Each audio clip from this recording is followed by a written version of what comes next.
Yeah, really the cool thing about Knott's Berry Farm, it's got so many personal ties to myself, my family, and it's been really refreshing to have the current team of leadership at Cedar Fair, now Six Flags, kind of really take on the ownership stewardship of Knott's and seeing it as really a unique property and understand the history, the legacy of it. The ability to take what was really just a walk-up pizza window and to actually create a little bit of a destination to kind of elevate and really build on the legacy of food and beverage and hospitality that was the original reason for being of Knott's Berry Farm. Started off with Walter Knott's wife, Cordelia, just basically inviting folks into an extension of her, family dining room by, bringing up the family china and serving up pies and chicken dinners and really, again, in this corner of the park, elevating the not only the food quality, but the overall ambiance. And one of the ways of doing that, rather than just putting people under kind of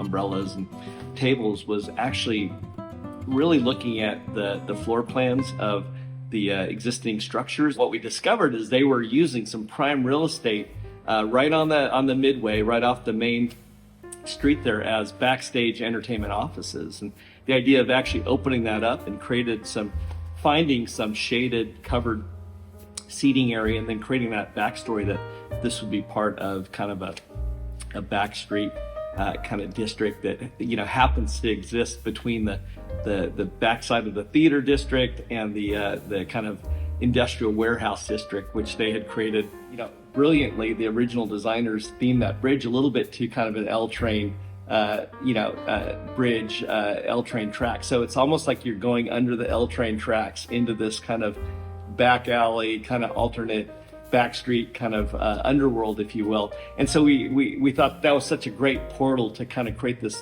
little very specific zone beyond that. And then once you get in there, how do you see this kind of facade that really is kind of a little bit more of an eclectic facade? The previous facade was just one flat sort of Art Deco pizza window, but we wanted to throw that. We added some new square footage and really this eclectic brick warehouse kind of front that kind of almost has a street to the right, a street to the left, so that you almost have a choice of which way to explore. And so you're under what's in that alley around the corner to the left, what's around. So you have that, you create that sense of discoverability and kind of curiosity. And then of course, as you're into the space, you get to go deeper into the rabbit hole, whether you're going into the alley, whether you're going underneath the Charles Schulz Theater or into the warehouse building that is the Prop Shop Pizzeria. My understanding is that the leadership team is just completely stoked at the performance, at the upgrade in the food and beverage experience for the guests.